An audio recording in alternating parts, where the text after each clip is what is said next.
Hello everyone, welcome back to the TJOmega channel for day 1746 of our daily content grind.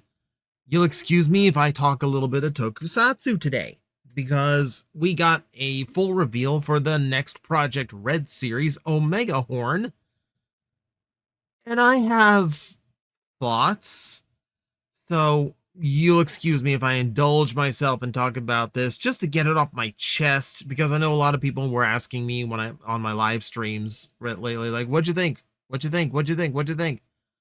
Okay, well, here's what I think. Here's what I think. Now, don't get me wrong. If you're excited for it, good on you. Like, if you're excited for it, there's nothing I can do to take it away. This is just my personal opinion. This is just my beliefs here. This screams desperation from Toei. Now, keeping in mind, they could not have been reactionary. So from what I'm aware, Gavon apparently, like from what I was told, Gavon was not selling well in Japan. I don't have numbers to back that up. It is just what I have seen from socials. It is what I have seen from people like who can actually go to the store and see just how many Gavon toys are still available. So I don't know. I don't know how true it is. However, this does scream, like the whole concept here scream of just, let's just go with whatever works. Whatever is guaranteed to work for us because it works for other people. This is almost shameless is what this is. Okay, so cool poster aside that already kind of gives away what we're going for here. Let's actually get a look at what is really going on in said series. In ancient times, okay, so Google Translate summary. In ancient times, Google was ruled by enormous life forms known as horned beasts. They possess overwhelming power, granted. That's probably a proper name for horned beasts. That was just brute force translated. They possess overwhelming power. At some point, they were sealed within the Egorgia, and vanished from the surface. As time passed in the modern era, people emerged capable of drawing upon the power of the horned beast sealed within the Egorgia using devices called Horn Awakeners. These people thus became hunters. One day, a boy named Shout discovers a Horn Awakener and an Emorgear on the altar of some ancient ruins. Although he is puzzled by the device's difference from those used by modern hunters, he decides to try it. The artifact turns out to be the Horn Awakener Omegahorn, and with the insertion of the Gorgia, a gigantic horned beast named Enkaku arrives. Enkaku, sensing a strong ego in Shout, the unwavering determination to follow his own path, so ego's probably not the correct word here, recognizes in him the qualities of a king. So for this reason, he asks him, again, mistranslation, to adopt the name Captain Omegahorn and fight by his side.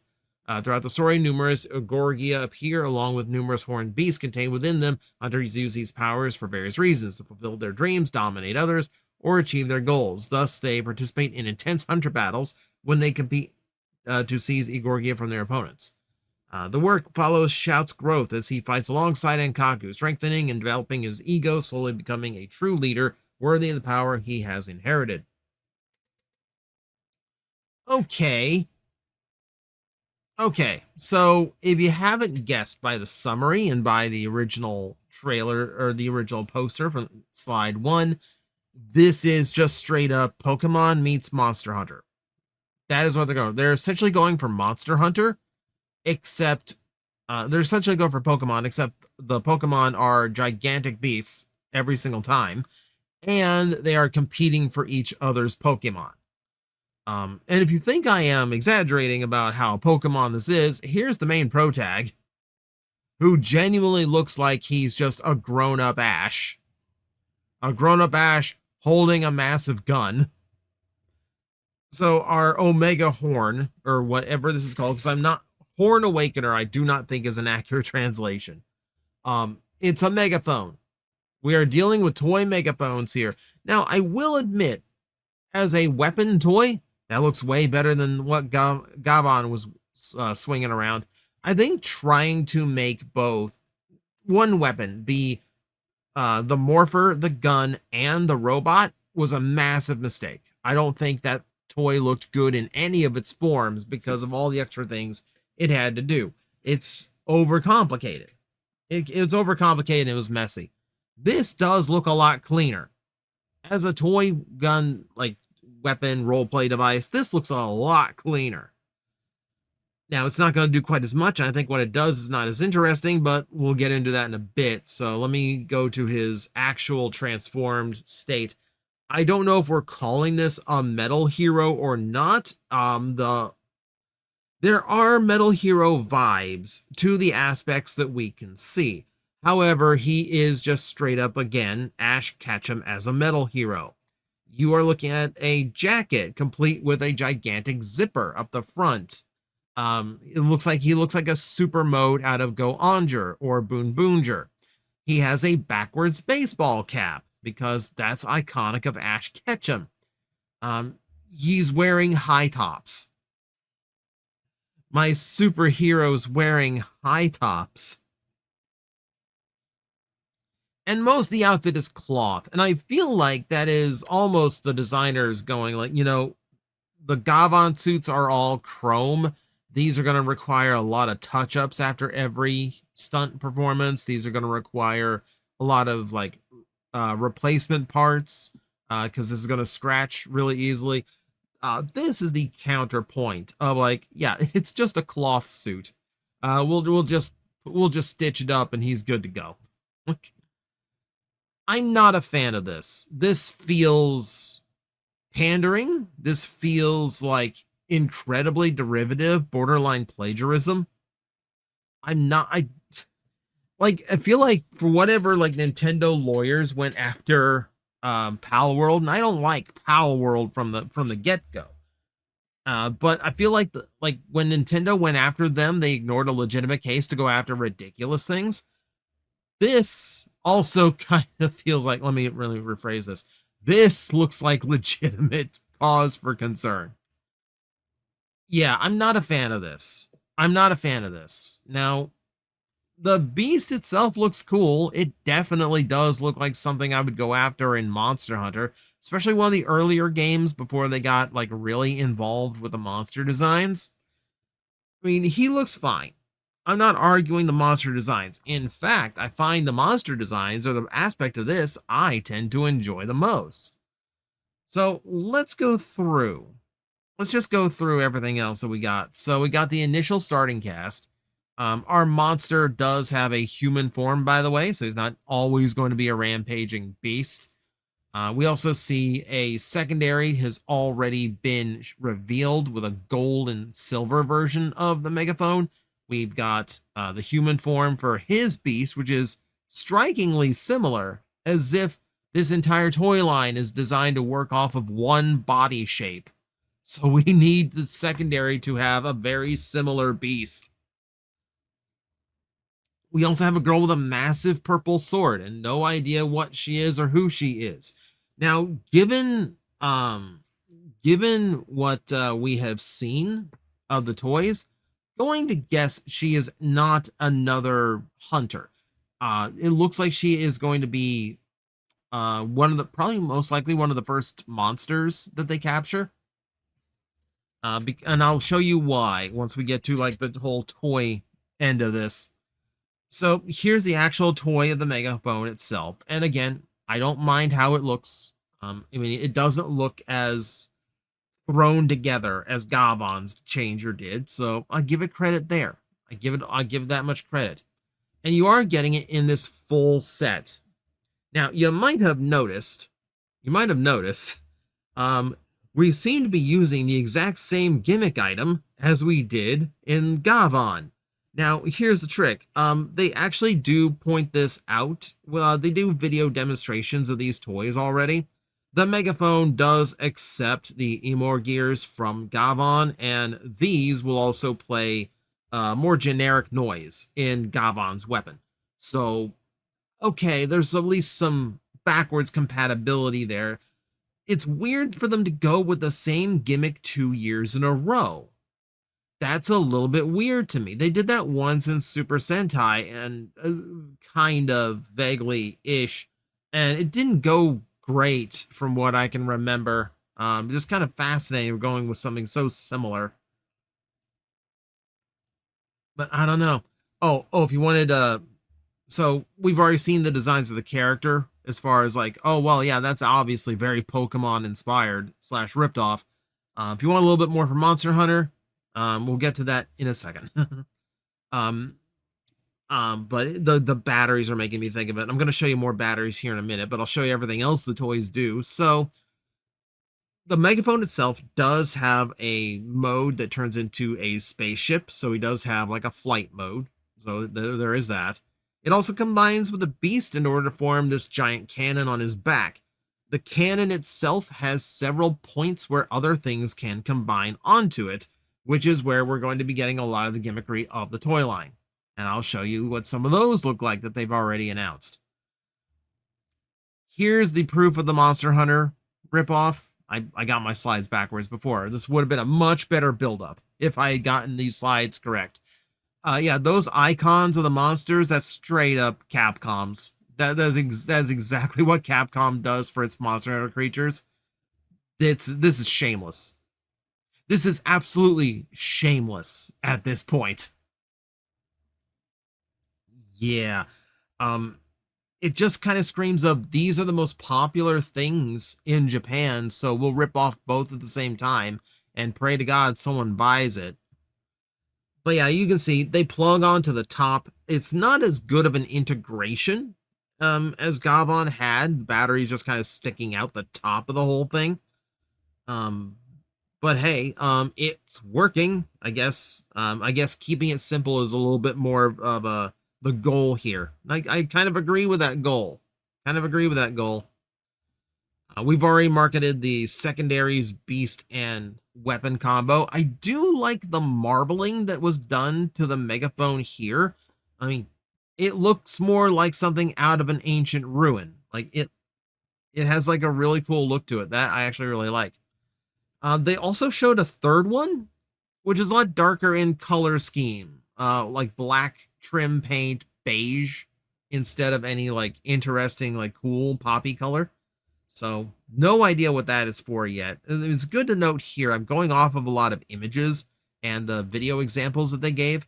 I don't have full English translations of literally every piece of material here, so I'm kind of just going by my thoughts. So we'll see what we got next here. So we also have another toy. We'll take you through the rest of the toys just for the sake of showing off all of them. So yeah, our Pokedex here, and it really is like a Pokedex. Very similar to how Zetz has a device solely for telling him what the capsims are. This is him finding out what the Immor gears are. And apparently that does still work with the Gabon ones as well, which is an interesting choice. Kind of neat. I do like that they are trying to be cross-compatible with a lot of this. That's not a bad change up. But yeah, it's literally works as his Pokedex. We do have a basic action figure line on the way, which doesn't look too bad considering how much detail is in his jacket. Like the rest of it doesn't look too bad. You know, the asymmetry is properly painted. That's good. That works for me. Yeah, Captain Omegahorn. Not sure how I feel about that one, but we'll run with it for now. And there's the soft Fubi for our monster. I mean, it's the soft Fubi. I expected to look cheap. It looks quality and sculpt for what it is, but it also looks very cheap in how little got painted on him. But, you know, that's nature of the beast, I should say. And speaking of, so I told you my favorite part of this were the monster designs. So I'm going to take you through a bunch of the ones that I just picked out.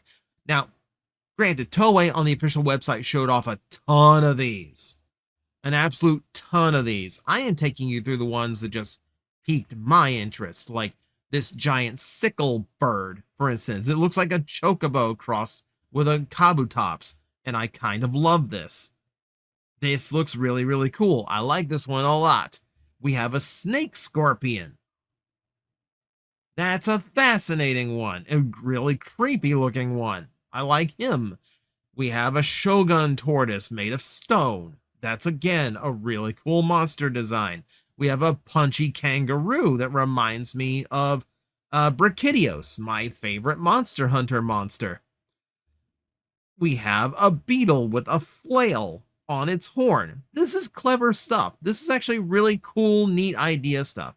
Now, it's a little bit contrived for Monster Hunter style designs because ultimately these are being designed to be toyetic. You know, if these become things that attach to the main monster, they need to have like actual toy function to them. So, you know, ball and chain, for instance. We have a whale. We have a whale elephant mix with a mountain on its back. I cannot wait to see how they integrate this thing into the show. This is a really cool one too. We have a plesiosaur giraffe with complete with radar on its, and you know what looks like radar on its head. It's got little attack sharks on the side of him ready to go too. That's also kind of neat. This one looks final boss levels. Like this one is intimidating. You've got a belly crawling Drake Hydra that looks possessed. Okay, the monster designs are kind of winning me over. Okay, these are things I would love to fight in a Monster Hunter clone. We're not going to get one out of this series, but you know what? I don't mind. I don't mind some good monster design work every now and then. Okay, now to go back into the toy department. So all of these that come out as toys are going to come with their own little batteries, so they all got their sound effects that work with them. But you are also going to get this, whatever the toy ends up being. So, for instance, here we've got a two-headed wyvern, which is again, it's a neat design. It seems to have its own little fluttering gimmicks. So like the wings, you know, so there's gimmickry and like toy effect stuff here too. It looks like it actually splits. Like it actually looks like you can split it into two and still have like somehow that works as like creating a symmetric design. That's actually fascinating. I don't know how they get that to work, but it looks like it works.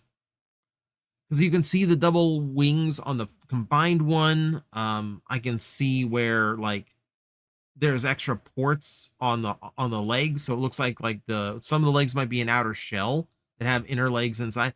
This is neat. However they made this work, this looks really, really neat. And with those split designs, you can combine both onto the side of your big weaponized beast and give him a flight mode. I assume this is a flight mode, which is neat. I was kind of assuming everything would just kind of slot in on top, but it actually looks like most of this combines onto the side so that the space for the battery is still there. Here's the girl with the big sword, this big sawfish monster. It definitely looks the part, so that's why I thought it was a human form of one of the creatures in the show. It looks like her combination is basically Blade Liger. Like just a gigantic blade for charging across the side of an enemy. It's neat seeing that like there's some that are going to work on the left side, some will work on the right side. So even if you even like you don't have to have one that splits and fits on both sides. You're going to be able to mix and match, which is actually kind of nice and toyetic. And then you have others like this. This is a cat dog situation where they joined at the butt. However, they do have these weird little pug dog modes that it can transform into. And I highlight these because we're getting some goofier monsters and not all going to be like Monster Hunter-esque things. But also, this one does not form onto the back. This one actually raises him up and becomes these big stompers. So this, again, shows we're going to be able to mix and match ones that we like and combine different ones at the same time. There are also ports. You can see them here. Like if you look between like the hind leg and the blue, you can see an extra little block coming out. Nothing that they've shown off so far has used that block. So there's even more combinations planned beyond this that uses different parts of the beast. So we're not really sure how many are going to be able to combine at once or how many more things you're going to be able to do with this toy line. Here's my favorite It's a brontosaurus that just has a big headbutt gimmick because it's also designed to look like a hammer. That one, okay, so that one got me. That one's kind of funny. I mean, don't get me wrong. Like they're gonna they're gonna be selling a lot of little plastic monsters for this toy line, but like they're doing some neat things with it. Like I don't completely hate this. This aspect I don't mind so much, and you know it's different. I felt like Gavon was trying too hard to just kind of do what Super Sentai was doing toward the end of its run. This kind of gets around that, and they're at the very least, while I find it very derivative, I will even call it plagiaristic. I have to admit, it's at very least a different type of toy line. There are aspects of this that do look fun and cool, and I like that it's backwards compatible. So here's like the different vehicles from Gavon, and you can combine those on, which is a great way of being a great way of moving all the extra unsold Gavon toys. But it's also a nice little consumer thing to do because these shows are lasting a lot shorter. They have much shorter runs. So like previously with Super Sentai, you'd buy a toy at the beginning of the run, and then you, for the most part, you would be able to buy toys that will work with those for the rest of the year. And this is kind of continuing in that without straight up continuing it. If Project Red all keeps in this like backwards compatible idea, you could be looking at years worth of toys that actually work with each other on one way or another. That is actually kind of appealing. But that's the rundown. That's the rundown of everything shown off. Obviously, there's a lot more than this. They showed off a lot more monsters, more toy integrations. And if I had more translations, I could probably explain side characters, more monsters, etc. But I'll let you go and discover that for yourself if you're interested. On a concept level, yeah, I stick to my guns here. It screams of desperation from Toei to just rip off two of the most popular franchises in Japan and just glue them together. But at the very least, I guess the toys look interesting, so I will give them a chance. I will at least give them credit. So let me know in the comment section below what you're thinking of Omegahorn so far. And I guess that's it for me today. Thank you very much for watching. I will see you next time. Hello everyone, I am Astral Agent Magnetar, a tokusatsu VTuber, and I am streaming 4 times a week over on Twitch, Monday, Tuesday, and Wednesday afternoons, and a special late night one on late Friday/early Saturday. So come watch, come hang out, and let's make an impact together.